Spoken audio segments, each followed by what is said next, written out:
Good evening, ladies and gentlemen. Sorry we're having a late start, but I believe there's a huge traffic jam somewhere in the city and everyone seems to be caught in it. We thank you all for supporting us by coming. It's great to see that. If everybody looks under their seat, they might find a little piece of paper with a black... Oh, the lady up there. There she is. The Bunabanu Olive Grove, which you all know is mine, is the sponsor of this, and this lady is the recipient. Don't forget, next time you come, look for this. Okay, tonight we have Nicole Stevens from Health New South Wales, who's going to talk to us about a project named 10,000 Italian Roses, which is all about breast cancer. I was one of those people who knew very little about cancer, but when it struck our family, I became an expert overnight. As many of you know, my beautiful wife died from it. Listen carefully, as the statistics are frightening. Ladies, get checked, do it regularly, don't put it off. Cancer can be cured if detected early. That's free advice from Honorary Dr. Cruciacono. And now I'd like to welcome Nicole to talk to you about breast cancer. Thank you.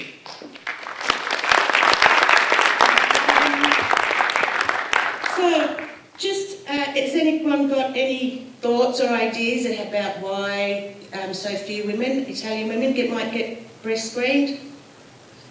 What's the average for other nationalities? The last project we did was for Indian and Sri Lankan ladies. They were one of the lowest in New South Wales. They had really low screening rates. As a result of the work that we did over 2 years, we increased that by 17%. Italian is low. I don't have those other figures on hand, but it is one of the lowest. Italian women of that age group is one of the lowest groups, and this is just for New South Wales. But if you're interested, I can get you that information later. Does it have anything to do with diet? Breast cancer? No. The reason why the ladies don't go off and have breast screening as often as other Australian women do? Diet? I don't understand the correlation, sorry. Oh, only that the Mediterranean diet is wonderful okay, for you, okay. and Yes. there's a lot of anti-inflammatory effects through the Mediterranean diet, and so a lot of Mediterranean or women eating the Mediterranean diet may not suffer as much with breast cancer as some other women. That's a very good point, but it's not that they don't suffer as much. They might have the misconception that they eat a healthy Mediterranean diet, therefore they think that they're at a lower risk. So that would be a myth. But it may be one of the reasons they don't go and get breast screened, potentially. That's a very good point. We hadn't thought of that one. I better write it down. So as you can see there, we've partnered with a few organisations. The funding is from the Cancer Institute, and we've partnered with BreastScreen and Westmead Breast Cancer Institute.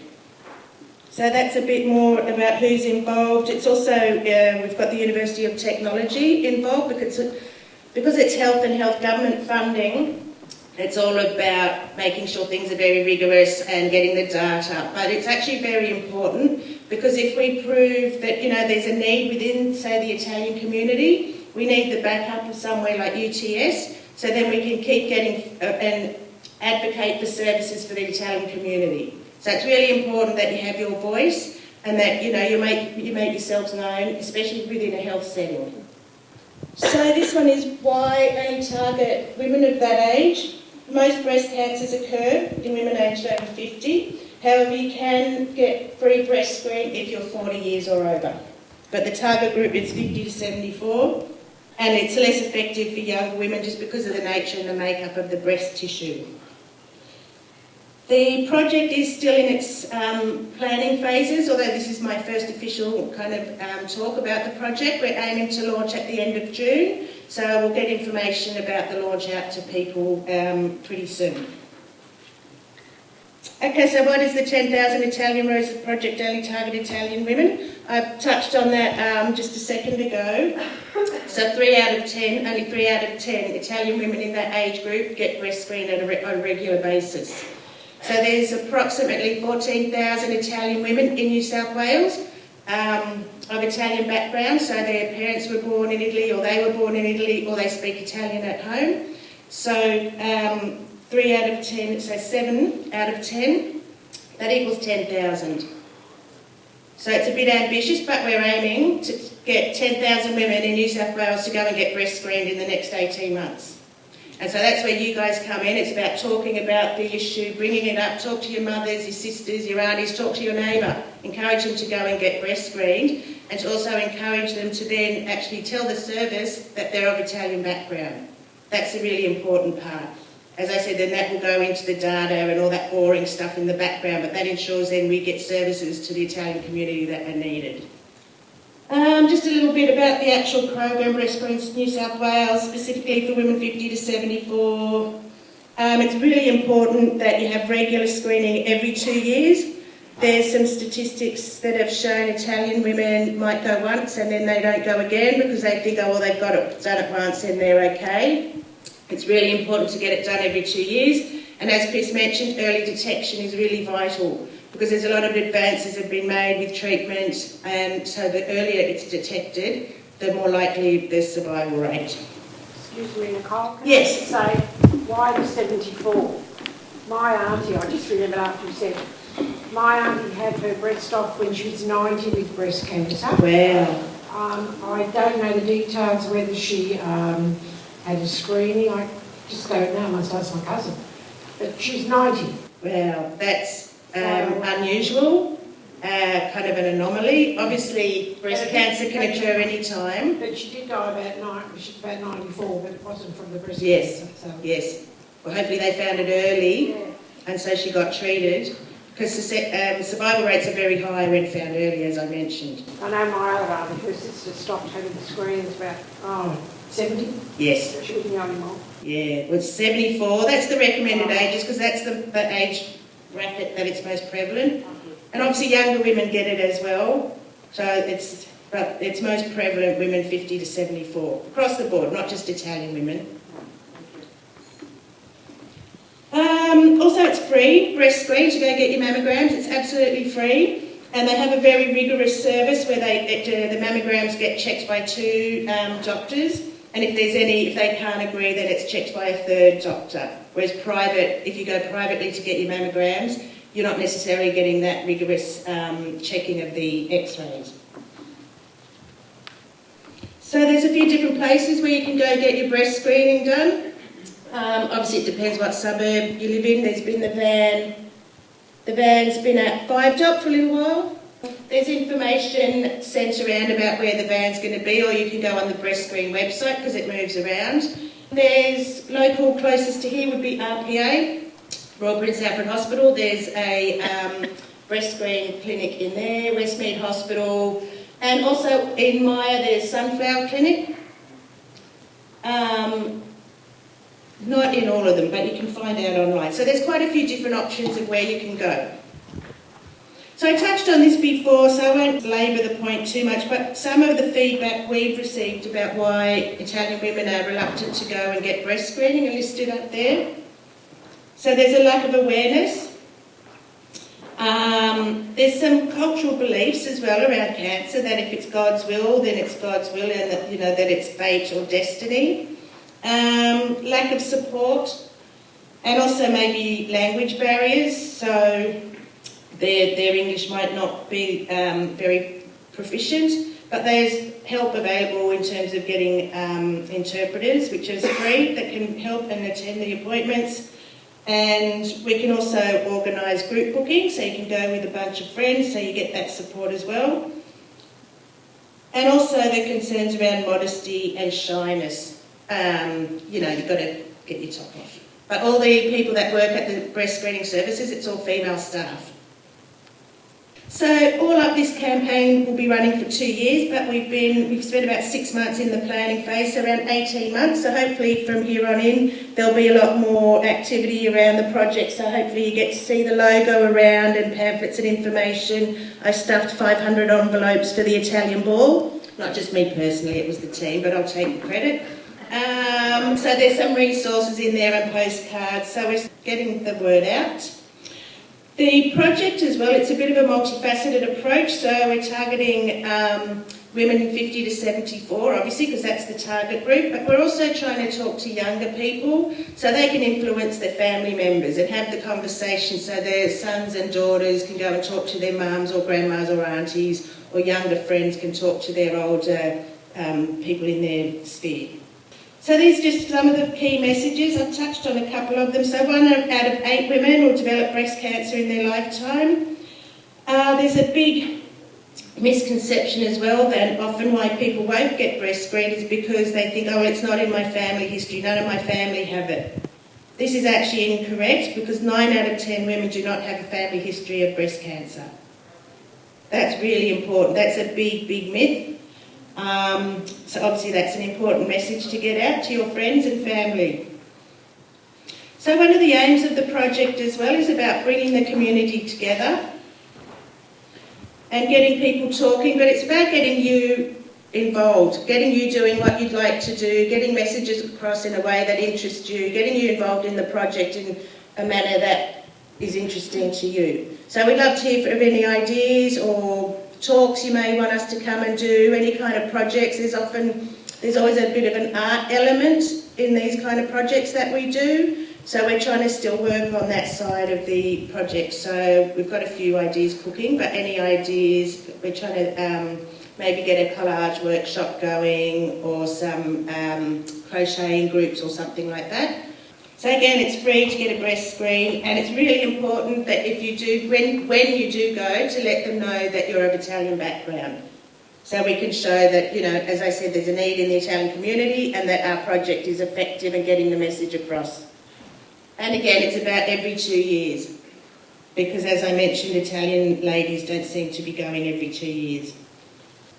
Another element of the project is we're looking for breast cancer survivors that we could possibly use as a bit of the face of the project. We had one woman who was really gracious enough to give her time and tell her story, and we videoed her last week. So we're really keen to get people with personal stories and experiences involved in the project. Here's some contact details, and Co.As.It as our main partner and the Italian organisation for New South Wales. There's also a Facebook page, so it'd be great if you could go on, have a look for the Facebook page, like it, share it. I just want to thank the Italian Family History Group for inviting me to talk. I hope it wasn't too dry. It's a bit of statistics and things. Okay, our next speaker is my good friend Peter, Dr. Peter Bentivoglio. Peter and his wife Jane own an olive grove at Rylstone in the west near Mudgee. I'm going to give them a little plug, as we are good friends. We're what they say in Italian, concorrenza, which is we're enemies out in the field, but we're good friends. A couple of years ago, Jane, who knows more about olives than anybody that I know, won the second prize at the New York Olive Show for second best oil in the world. Now, a lot of you people who don't live olives like we do, that probably doesn't mean much. But really, we in Australia are beating the Spaniards and the Italians at their own game. And it's a game they've been playing for a couple of thousand years. In Australia, the olive business is roughly 25, 30 years old. And in that time, we've gone from nobody to winning world olive prizes. Only recently, one of our biggest producers, Cobram Estate, won prizes also at the same show. But as well as that, we're picking up prizes in Europe. New Zealand picked up a lot of prizes recently in Japan. So we are a force to be contended with. But I must say, at this stage, we're still only 1% of the world's population of olive growers. So we're relatively small, but because we're making this impact, people are starting to take notice of us. So if you're buying olive oil, which I'm sure you all do, first, of course, buy Bunabanu if you can. If you can't, buy Ralston press oil, which is pretty good as well. But by all means, buy Australian olive oil. And I know my wife will be turning in her grave today because I just keep plugging Australia and not Italians. But we honestly make some of the best oil in the world. In many of my overseas trips, we are regarded as very clean and green as a country. And I think that's what gets us over the line. The Italians and the Spanish have been doing it for years, but they're pretty complacent about it now. Peter is very well known as a neurosurgeon at St Vincent's and other places, but he's better at telling you about this than I am. Peter's father was known in the 40s and the 50s as the Italian doctor. I remember my father mentioning Peter's father many, many times that there were Italians who were shy to go to Australian doctors, so they all went to Dr. Bentivoglio in Leichhardt and in virtually in other places too. I'd like to now call on Peter to come and do his bit, and he's going to tell you about the Bentivoglio family, where it originated from in Italy, right up till today. Peter, please.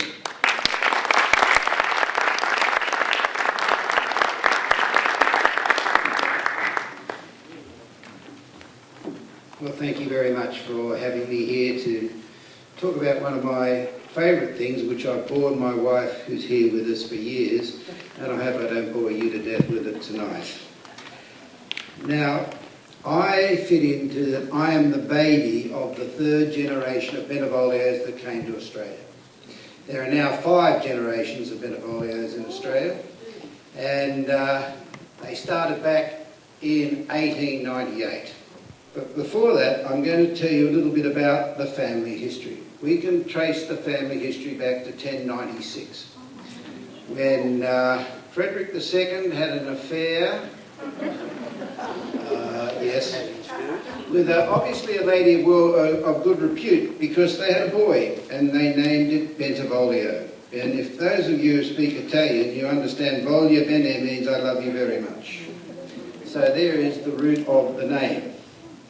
Now, that particular Bentivoglio was supported, and the family went from strength to strength and lodged in Bologna. And for the 13th, 14th, 15th, and a bit of the 16th century, they were a very prominent family in Bologna, and were, in the 15th century, for 100 years, they were the signori, or lords of Bologna. Now, not many people go to Bologna because they slip past Bologna from Milan to Florence, and they don't think much of Bologna. But it is quite famous, and it's got the oldest university in the world in it. The first university ever created in the world was made in Bologna, and my family was part of that creation of it.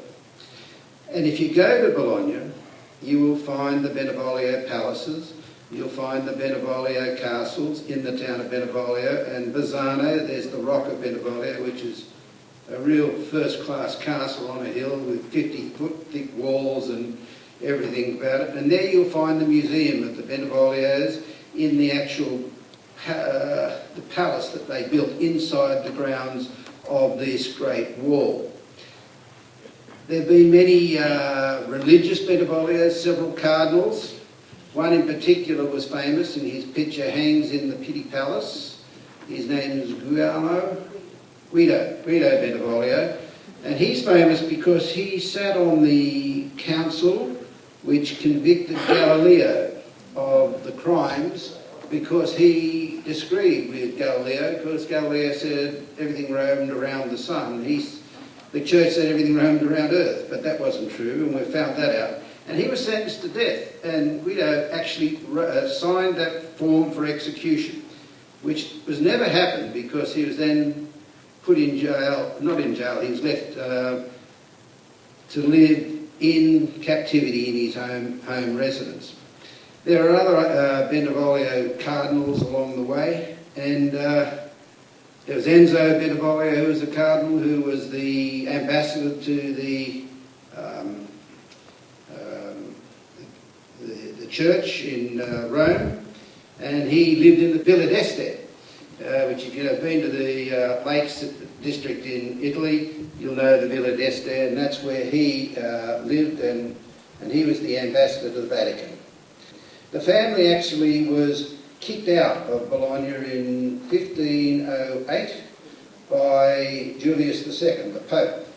He came with an army and attacked the Bentivoglios, and they were the lords at the time, and they were excommunicated from Bologna up until about 1560, when the people of Bologna invited them back, because for somehow or other they were quite popular.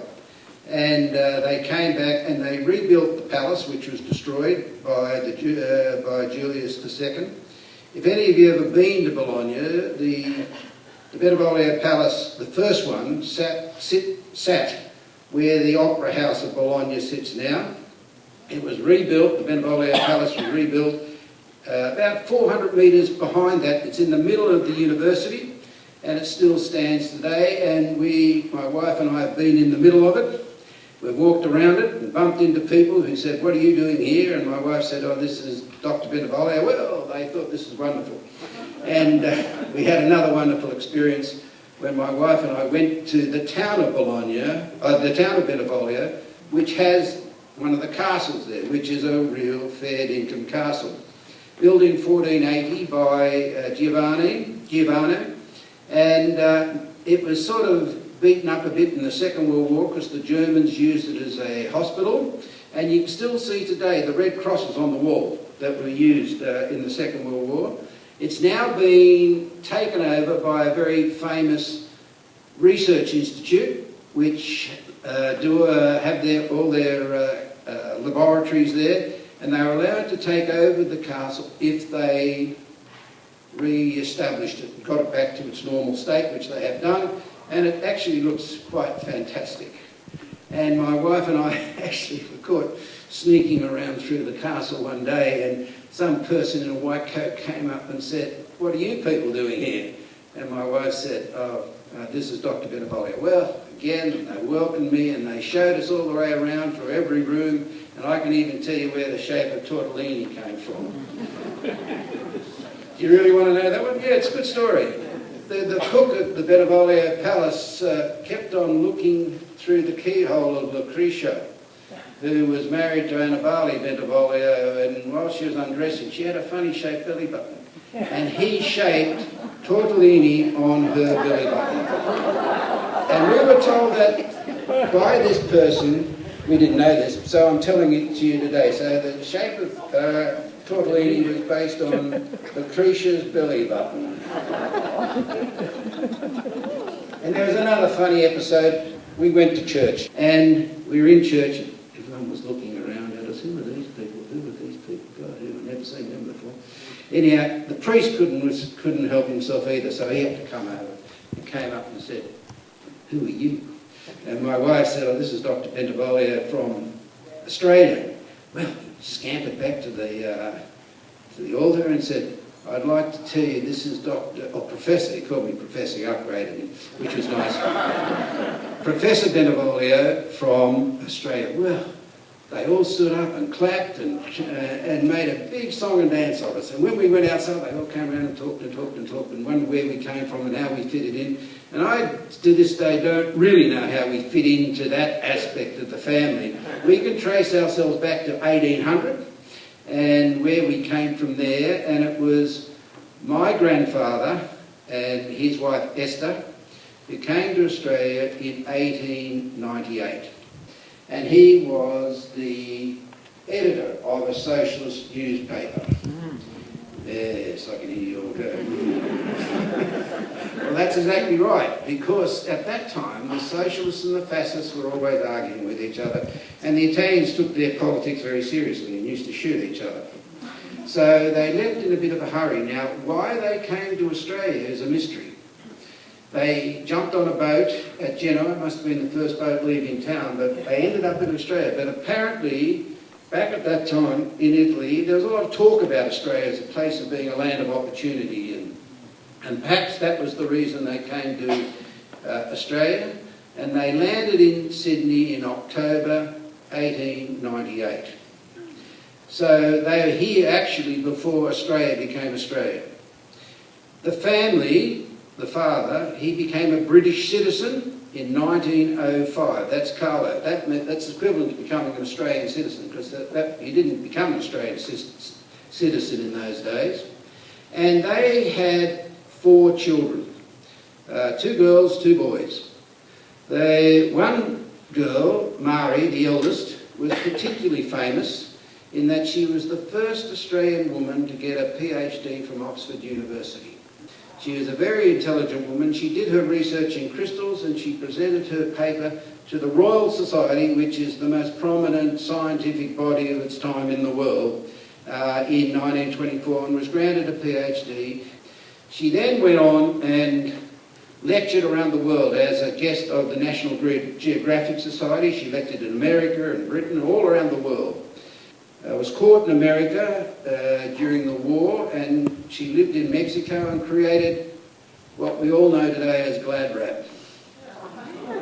So, and the Americans used that to wrap up all their supplies for their soldiers. And after the war, she became professor at Houston University and continued with her work on plastics.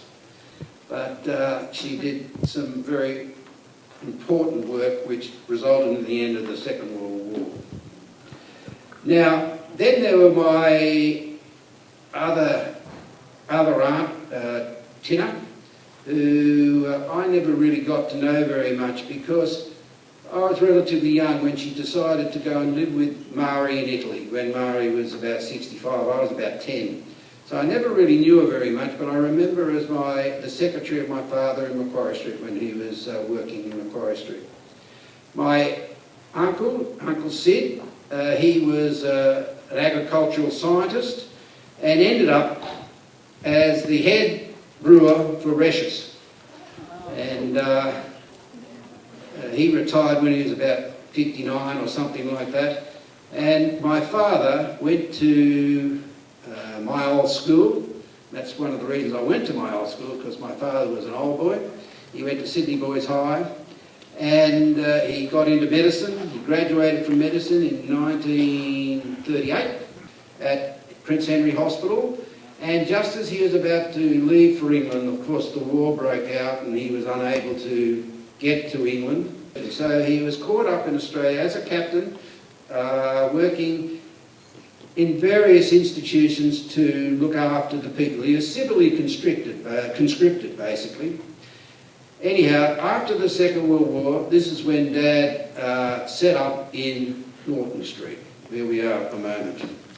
And he was a doctor in Norton Street, and I've been told at one time every person who lived in Norton Street was a patient of my father's. And he'd do a round at the end of the night and go from house to house to house to house to house, and then up the other end of the street, and it would take him from 6 o'clock till 8 o'clock till he finished. So, and they were all Italian, mind you. Of course, every Italian who came to Australia after the Second World War, in which there were boatloads of them, all knew Dad because he could speak beautiful Italian, because his parents, and in particular his mother, taught him how to speak Italian. So he could speak beautiful Italian. So everyone who came from the Flotilla lines and everything like that used to come to Dad. And he would travel all around New South Wales to do consultations, especially down in the Griffith area where a lot of Italians set up. He worked all the way around doing consultations and seeing people, and I can always remember going to his rooms one day, and you'd walk into his rooms, and the Italians had a way of paying you. They paid you in kind rather than money. So you got a box of mangoes over there, a half-plucked chook over there, and some oranges over there. And so it was a wonderful experience, to the point where the Italian government knighted my father for his services to the Italian people who came to Australia. I'm his youngest son. Anyhow, in my family, there were 4 kids. There was Mum, who Kathleen Mary, and we have 2 girls and 2 boys. My eldest sister lives in New York in Long Island, and she's married to an American. My eldest brother's an orthopaedic surgeon who's semi-retired and doesn't operate anymore, but still consults. My other sister, she lives in Neutral Bay, and then there's me. And I married my wife Jane. We've been together for 38 years now. We have 3 wonderful boys. One lives in New York, one lives in London, and one lives in Sydney. So my wife takes every opportunity to go and visit them. So she's a regular traveller around the world. And so this is where I come into the play. When I went to Sydney Boys High, like my father, I got a scholarship there, and then I managed to do well enough to get into medicine. I became a doctor, and I started at St Vincent's Hospital in 1975 as a young intern. I worked as a young intern right up through junior registrar, senior registrar, went to London for 4 years to work in London, and then came back as a consultant in 1987. And I've been initially a junior consultant, and then I was chairman of the department for 16 years. I've subsequently retired from the public hospital and only work out of the private hospital now, stationed in St Vincent's Clinic. My other brother's an orthopaedic surgeon. We've got a little grandson, aged 3, who lives in London, and a little granddaughter, aged 1, and she's the baby of the 5th generation. And my wife and I took on a project in 1997. We bought 350 acres of just grazing land, and we said, right, we're going to grow olives. And we did. We planted our first olive tree in October 1998, 100 years to the week when my family first came to Australia. This was by accident. And this is what we'll see in a little while when I talk about, when I finish the talk. But I'd like to say a little bit more about Carlo and Esther. Carlo, he was the professor of Italian at the Conservatorium of Music, and he taught all the young singers how to speak Italian, because that's what you had to do in those days. Unfortunately, I should say he was one of the original people with the Dante Alighieri Society. He set the Dante Alighieri Society up, which is that Italian society, which is like the Alliance Française Society in Sydney. He was one of the original people who set that up. And unfortunately, because in the Second World War, the Italians were in the opposition to us, he was interned. And went from camp to camp to camp and ended up in Loveday, which is a concentration camp in South Australia. He did have 2 appeals to try and get out of his predicament. But in 1943, they rang my father and said, "Your father's very sick, come and get him."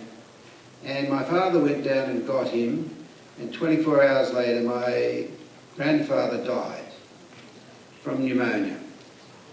And so that was a sad part of our history. Another sad part of the family history is that Esther, she loved Italy. She always wanted to go back to Italy. She never got that opportunity. She, unfortunately, they diagnosed her as having a condition called melancholia, which means sadness.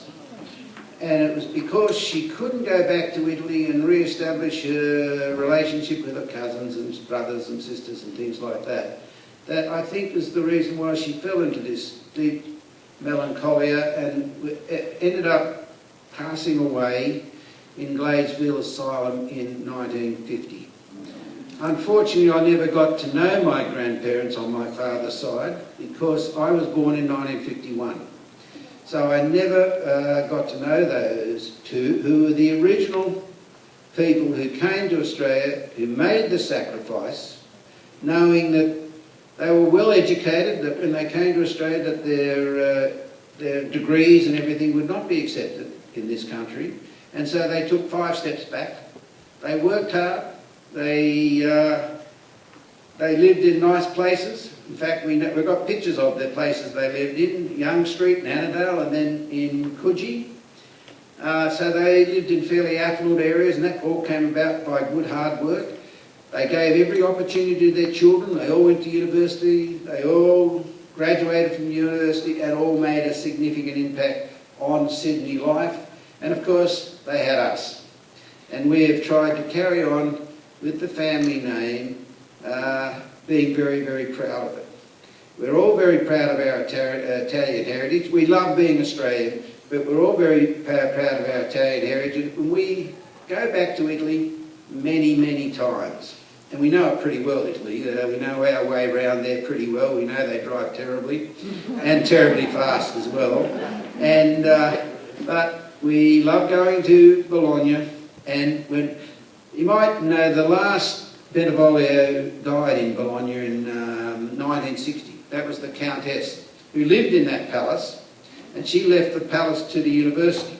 And the palace is all occupied by lecturers. They've broken it up into little flats. There's 5 floors, and it's all occupied by professors and lecturers from the university. But when we go back, of course I have to pay because all my children make me pay. I pull out my credit card and they look at the credit card and they think, my God, because there's no other Bentivoglios there. And this is the first one who goes back there every now and then. And we're still very proud of the family crest which sits over the gate of the palace. And we still, if you look at our very first bottles of olive oil, on the label is the crest of the Bentivoglios, which on the top of it there's a crown. And on that crown there's 9 spikes to the crown, which gives them the level of a count. So they were counts in their time. They were the lords of Bologna, and we came from that. Exactly where, we're not sure. But I've been told that back in the old days, if you were the gardener in the Bentivoglio household, you took their name. So we could be from the cook or the gardener or whatever. So we're not sure. I suppose we could do it with a genealogy study, but we've gone back to 1800, and that's good enough for us. So what I'd like to do now is just show you what Chris has been talking about, Ralston, and what Jane and I put together 100 years to the week after my family arrived in Australia. Could you show the video, please?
So this was established in memory of my grandparents.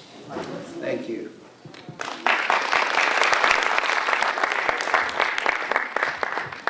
Thank you, Peter. Thank you, Jane. I'm sure that you're all impressed with that olive grove. Well, ours is better.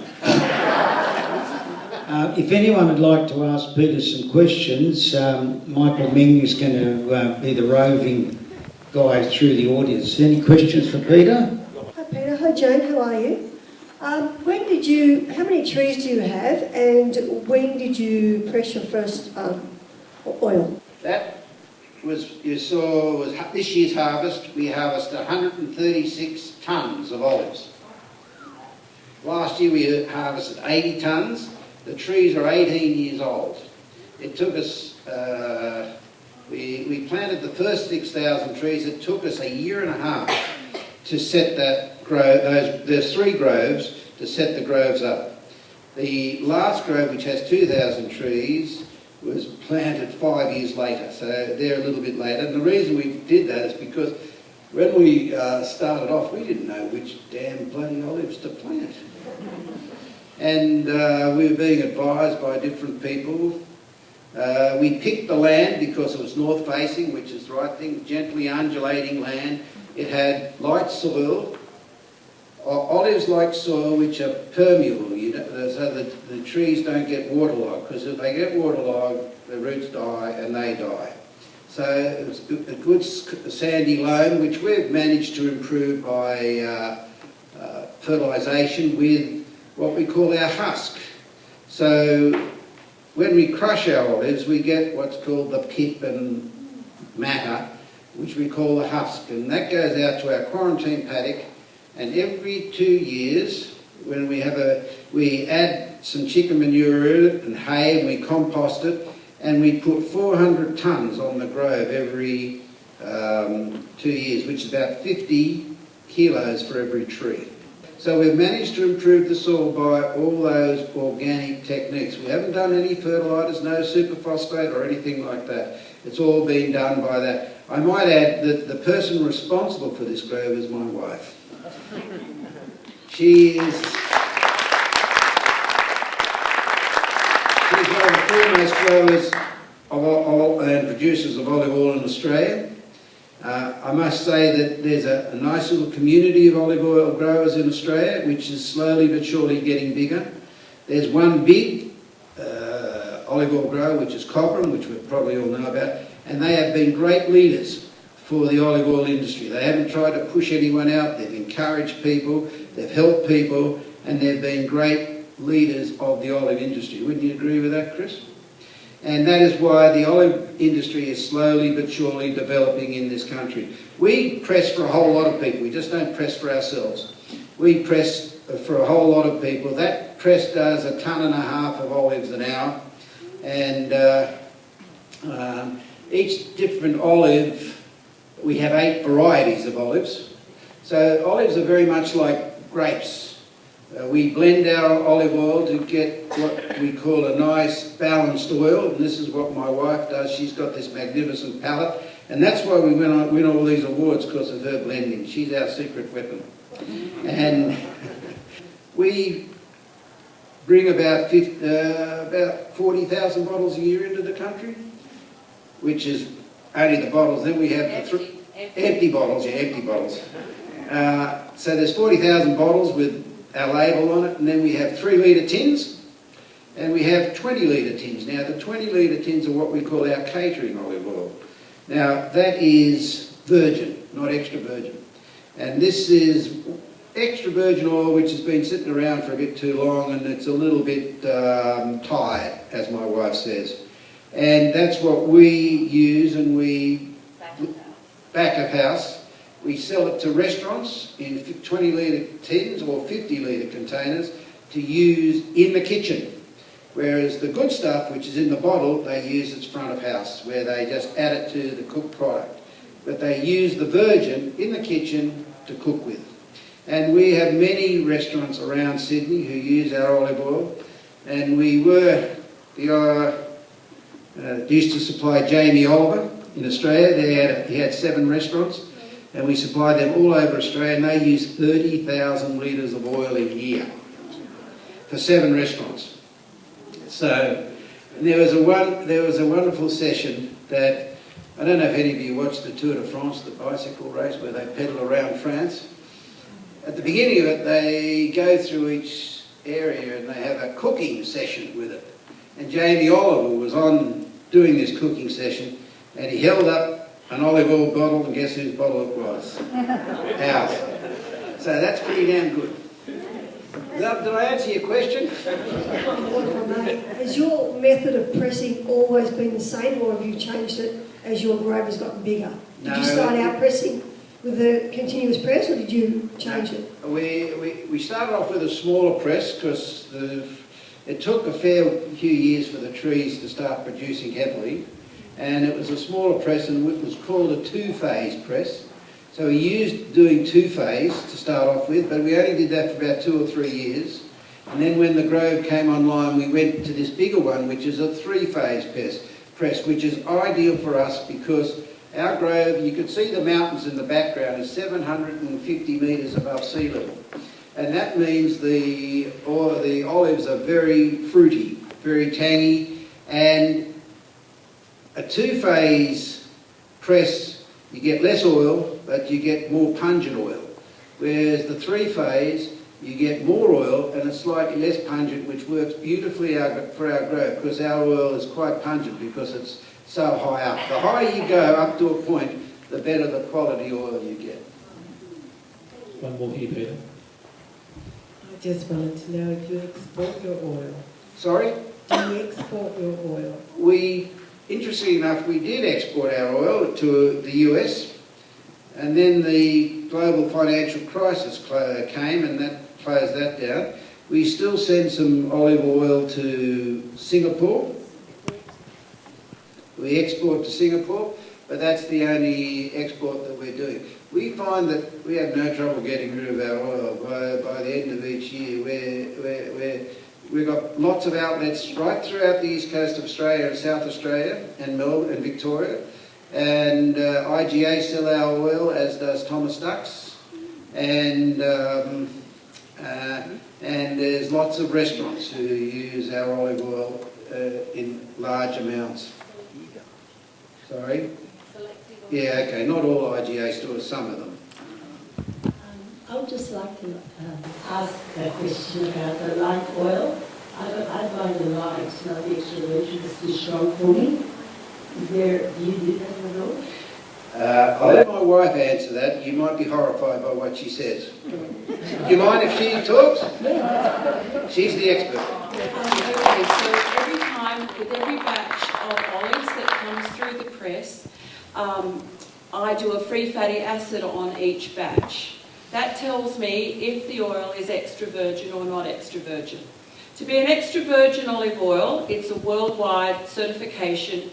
The free fatty acid has to be at 0.8 or below. All the olive oils that I make, or we make, are 0.05 to 0.2. They're fantastic. Okay. Now, if in Europe, if you know how they let the olives drop onto the ground, because sometimes it's difficult for them to harvest. So with those olives, they go around and they pick them up off the mats. They take them to the processor, and because they've been sitting around for so long, they end up with a free fatty acid that's over 0.8.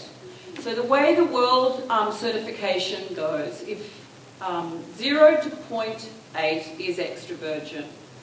In Australia, 0.8 to 2 is virgin.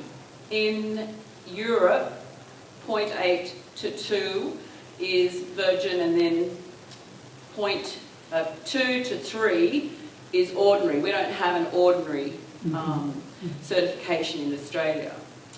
Everything over 3% free fatty acid becomes an oil called a lampante oil. So that name comes from the old word, the lamp oil. Now that's an inedible oil. It has to go to the refinery, and we don't have refineries in Australia. They have refineries in Europe, in Italy, and in a lot of them in Spain and Tunis and that. So what they do with that oil is they add a lot of chemical to it, and they turn it into a soapy mixture. Then they distill it, you know, and they cook it up and they distill it.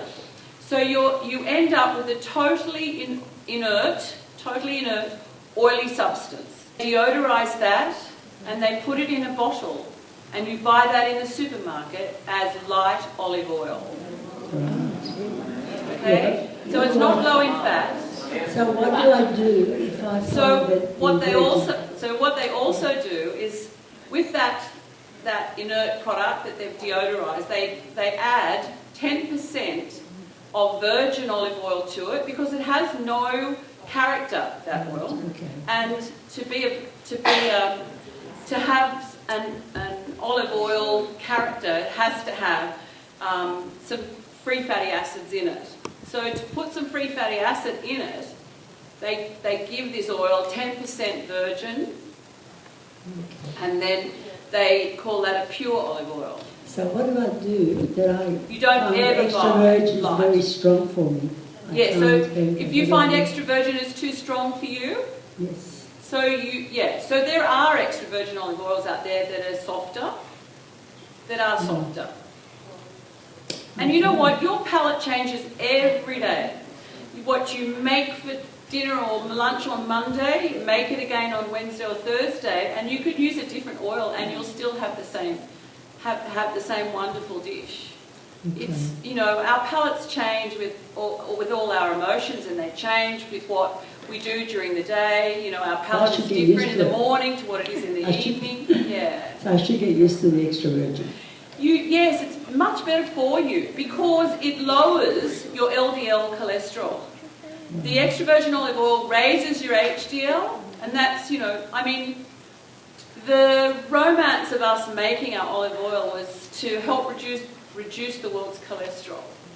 Okay, I promise And that's tomorrow what my I've tomato salad will have the extra virgin. So between Chris and us, we would have a softer oil that you can use. Okay. When you sell it here in Sydney, AGA? There's an IGA. There's just a few little IGAs. I always said, you'd never find my oil in a supermarket, but there are some nice little IGAs about the place. Okay. But Thank you. there are some I've really, learned a lot. and yeah. So you really want to eat extra virgin olive oil. Thank you. I think we should have an olive oil night. Is it organic? We started off being organic, and we tried desperately to be organic, but there is a bug that's called lace bug, and that attacks the olive tree, defoliates the olive tree. The olive tree loses all its leaves, and within a very short period of time, and it takes the olive tree 3 years to recover. Now, all the eco oils and white oils and this, that and the rest, which were organically certified, didn't affect the lace bug. In fact, you'd spray the tree with olive oil, with eco oil or white oil, and the next day you'd turn the leaf over and there they are with their sunglasses on saying, "More please." So we couldn't control that disease. And we use one pesticide and we minimise it by close observation of the grove, spot spraying, so we don't spray the whole grove every time. We spot spray so as to minimise it. And this year, for the first time, our trees are so healthy, we did not get any lace bug on the trees at all. And I think Chris was the same. I don't know what's happened to them all, whether they've given up, but they didn't touch our trees at all. Yeah, cross our fingers. But they are a real pest, and it's the same bug that sits on the back of your azalea leaf. It's the brother of it. One last question over here, Peter. Peter, you've obviously gone into the market because I presume the Australian taste has changed over the years, or was there a niche in the market that you wanted to fill? My wife and I wanted to have a business in the country. There was a toss-up between wine, and everyone was doing wine, and we decided on olive oil because it's a very healthy product. Of all the oils on the planet, olive oil is the best. I'm not just saying because I make it, it's regarded as the king of oils, and there's reasons for that. It's a fruit, for one, because it's got a pip. So the process of making it is just crushing it. So, and it's a juice. So the oil's the juice of the olive. So it's far less contaminating. And the other good thing about it is it's monounsaturated. It has the same effect on your cholesterol, but doesn't have the bad effects like polyunsaturated oils have on your eyes, like macular degeneration and things like that. Thank you, Peter. Thank you, Jane. Just a little token of our appreciation for you tonight. I know Peter doesn't drink coffee, he doesn't drink wine, that's why he's so healthy. But Jane and I drink wine, so we'll polish that off. Thank you all for coming again. It's nights like this that keep us going. Thank you. Bye-bye.